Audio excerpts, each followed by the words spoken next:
Salut, je vous fais juste une petite introduction sur la vidéo que j'ai réalisée, que vous allez voir par la suite. En fait, j'aurais dû le prendre autrement, mais j'ai tellement bricolé, j'ai tellement cherché sur ce scooter qu'est-ce qui pouvait déconner au niveau de ce ralenti qui régulait, qui n'arrêtait pas de monter et de descendre jusqu'au moment où il n'y a plus rien qui marchait. Je me suis retrouvé à 1,5 km de chez moi à pousser le scooter, que j'ai pas pris le temps vraiment de faire la vidéo et de vous montrer exactement qu'est-ce qui avait bugué et pourquoi ça avait bugué. Donc dans la vidéo, ce que vous allez voir, c'est où ça se situe, mais je prends le temps en amont de vous montrer directement le petit bling bling qui déconne. En fait, c'est cette pièce que vous allez devoir démonter. Voilà. Elle est là. Donc on la trouve sur eBay. Mais en fait, c'est cet élément-là. Alors je sais pas si on le voit. Voilà. Ici, vous voyez. Je sais pas si... Voilà, je vais pouvoir zoomer. En fait, c'est ce petit fil. Vous voyez ce tuyau là en fait.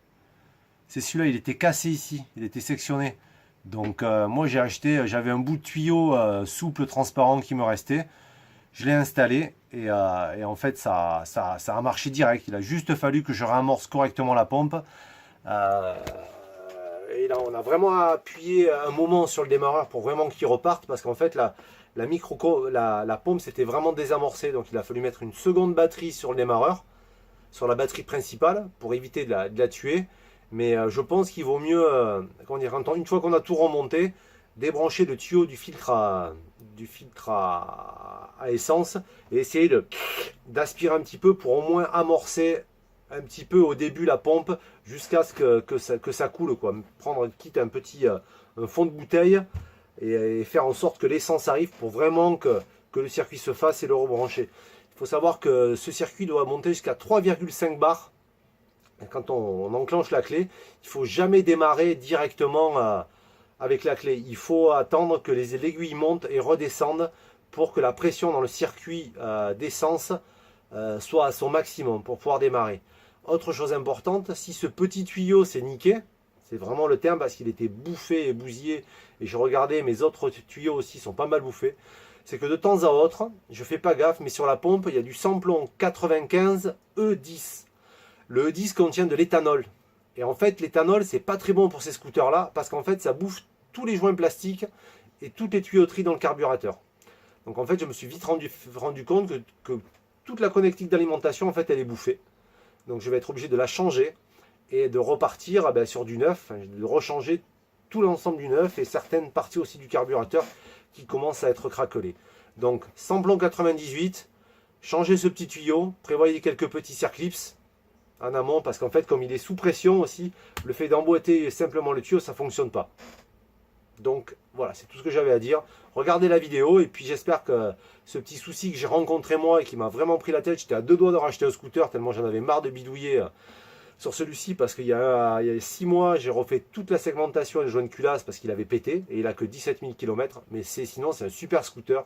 Il envoie, il cartonne et on peut le passer en K20 et monter à 20 chevaux. Donc en fait, il est top, il fonctionne super bien, mais il faut l'entretenir. Voilà. Allez, je vous laisse regarder la vidéo. À plus tard. Ciao. Allez, bonjour. Là, on se retrouve pour une petite vidéo. Aujourd'hui, depuis quelques jours, j'ai des bugs sur mon Satellite. En fait, il tient plus le ralenti. Il tenait plus. Et en fait, il y avait des variations au niveau du... Ici, là. Ça faisait... vrrn, vrrn, vrrn, vrrn, et qu'à partir de 5-6 000 tours, ben là ça fonctionnait bien, mais en dessous ça tenait pas, ou au démarrage c'était impossible de démarrer, il fallait que j'accélère à fond. En fait le truc c'est que j'ai tout démonté, j'ai cherché machin truc, et ici vous voyez, ça c'est la pompe à essence, et en fait à l'intérieur il y a tout un système à la con, et le responsable ben, c'est lui, ce petit tuyau de merde là. Je sais pas si on voit bien, voilà, il était cassé ici. En fait, ça c'est un retour, vous allez voir quand vous allez le démonter, il y a un petit système avec un retour d'essence qui reprend une petite pompe. Et il était sectionné, tout simplement. Puis il était tout pourri. Et du coup, je l'ai changé. On a remis beaucoup de temps à le démarrer. J'ai dû rajouter une batterie additionnelle parce qu'il n'y avait plus de pression.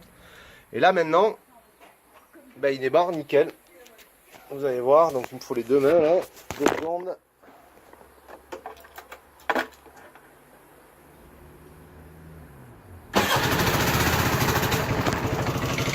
Et là maintenant, vous voyez, j'ai un ralenti qui est parfait. Alors qu'avant, j'avais mon aiguille qui oscillait à 1000, 3000, ça fait comme ça.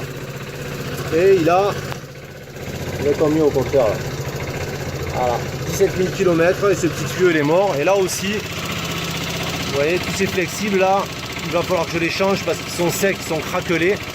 Et j'ai été obligé de le raccourcir de bien 1,5 cm pour pouvoir récupérer correctement le flexible parce qu'il y avait des prises d'air ici. Il y avait de l'essence qui coulait un tout petit peu. Mais comme il faut, dans la revue technique, il faut être à environ 2,5 bar, mais la pression elle tenait pas, donc ce flexible il merdait. Donc voilà, j'ai vachement cherché sur internet, j'ai pas trouvé ce truc. Donc si ça peut aider d'autres personnes qui ont le même souci, eh ben, c'est avec grand plaisir. Allez, à ciao!